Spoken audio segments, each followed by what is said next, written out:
Halo, Assalamualaikum warahmatullahi wabarakatuh. Selamat datang di SMK Bumi Pala Parakan.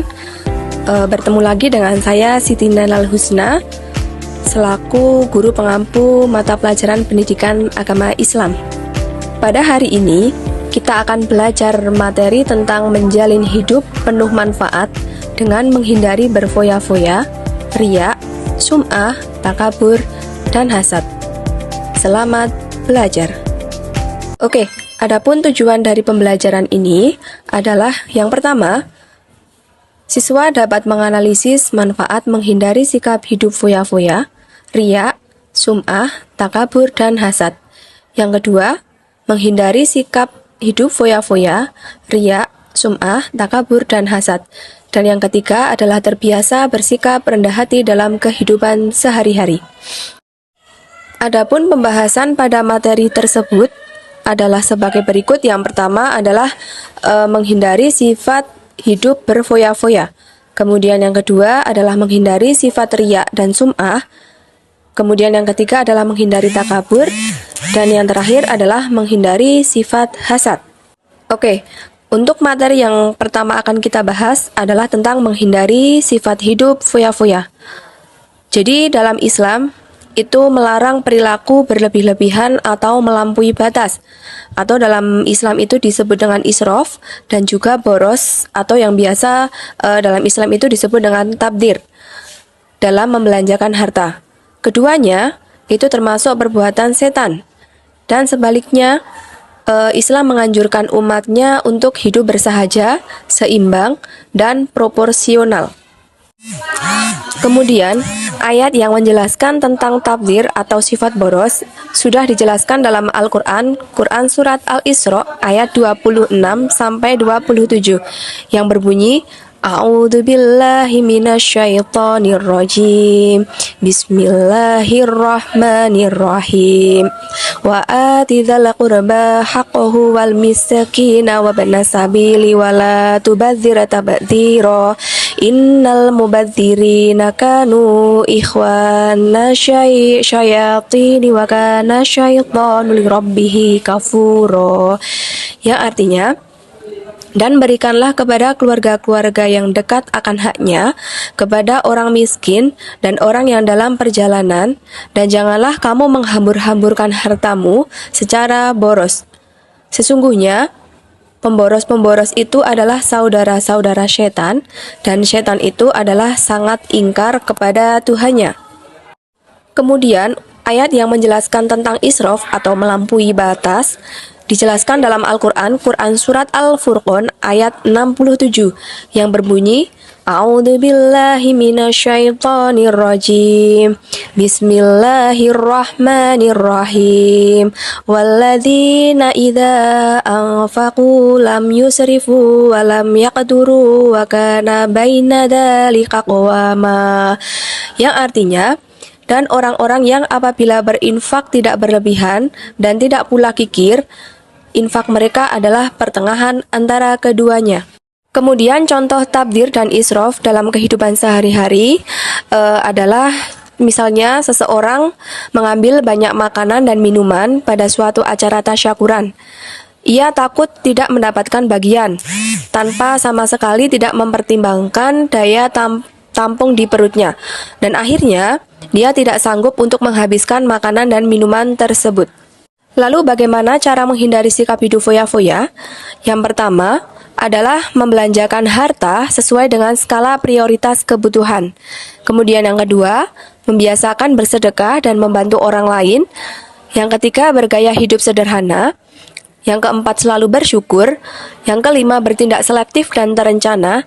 Dan yang terakhir adalah bersikap rendah hati. Itulah tadi materi tentang sikap hidup foya-foya. Kemudian materi yang kedua adalah menghindari sifat riya dan juga sum'ah. Riya itu apa? Riya secara bahasa berarti menampakkan atau memperlihatkan. Sedangkan secara istilah, riya itu adalah melakukan ibadah dengan niat supaya mendapatkan pujian atau penghargaan dari orang lain. Sedangkan sum'ah itu secara bahasa berarti memperdengarkan. Sedangkan secara istilah, sum'ah itu memberitahukan atau memperdengarkan amal ibadah yang dilakukan kepada orang lain agar dirinya mendapatkan pujian atau sanjungan. Jadi antara riya dan sum'ah ini sama-sama tujuannya adalah ingin mendapatkan pujian atau penghargaan dari orang lain. Kemudian untuk bedanya, riya ini dilakukan secara terang-terangan, sedangkan sum'ah itu caranya adalah dengan memperdengarkan. Nah, ditinjau dari bentuknya, riya itu dibagi menjadi dua, yaitu riya dalam niat dan juga riya dalam perbuatan. Bagaimana contoh perbuatannya? Yang pertama adalah riya dalam niat. Itu contohnya adalah seseorang berkata bahwa dia ikhlas beribadah kepada Allah, padahal dalam hatinya tidak demikian. Maka hal ini termasuk riya dalam niat. Nah, kenapa riya dalam niat ini tidak diperbolehkan? Karena termasuk apa yang dilakukan itu bukan semata-mata karena Allah, tetapi untuk mendapatkan pujian dari orang lain. Kemudian riya dalam perbuatan itu contohnya ada 3 macam. Yang pertama, seseorang yang memperlihatkan badan yang kurus dan wajah yang pucat agar disangka sedang berpuasa dan menghabiskan waktu malam untuk sholat tahajud. Kemudian contoh yang kedua, seseorang yang memakai baju muslim lengkap dengan surbannya agar disangka sebagai orang yang soleh.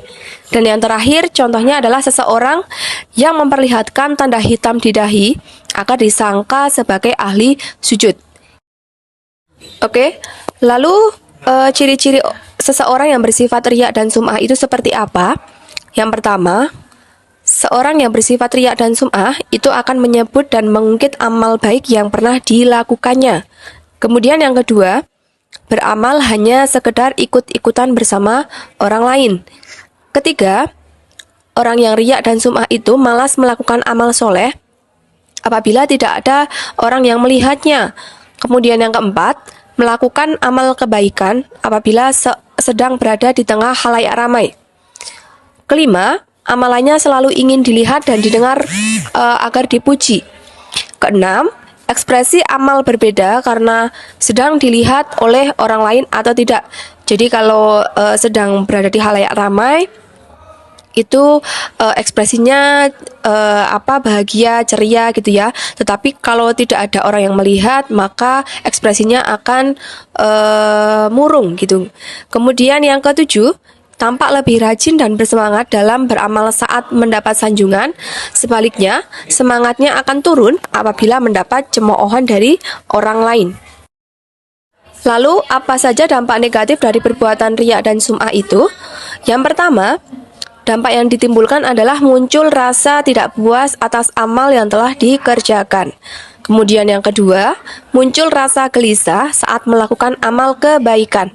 Ketiga, merusak nilai pahala dari suatu ibadah, bahkan bisa hilang sama sekali. Keempat, mengurangi kepercayaan dan simpati dari orang lain. Dan kelima, menyesal apabila amalnya tidak diperlihatkan oleh orang lain. Dan yang terakhir, itu menimbulkan sentimen pribadi dari orang lain karena adanya perasaan iri dan dengki. Kemudian bagaimana cara menghindari perbuatan riya dan sum'ah? Caranya yang pertama adalah meluruskan niat. Jadi niatkan segala sesuatu perbuatan yang kita lakukan itu adalah hanya kepada Allah Subhanahu wa Ta'ala. Kemudian yang kedua, menyadari bahwa dirinya adalah hamba Allah Subhanahu wa Ta'ala. Ketiga, memohon pertolongan Allah Subhanahu wa Ta'ala. Keempat, memperbanyak rasa syukur. Kelima, memperbanyak ingat kematian. Dan keenam, membiasakan hidup sederhana. Oke, demikian yang dapat saya sampaikan di part 1 ini. Kita akan lanjut di part selanjutnya. Terima kasih. Wassalamualaikum warahmatullahi wabarakatuh.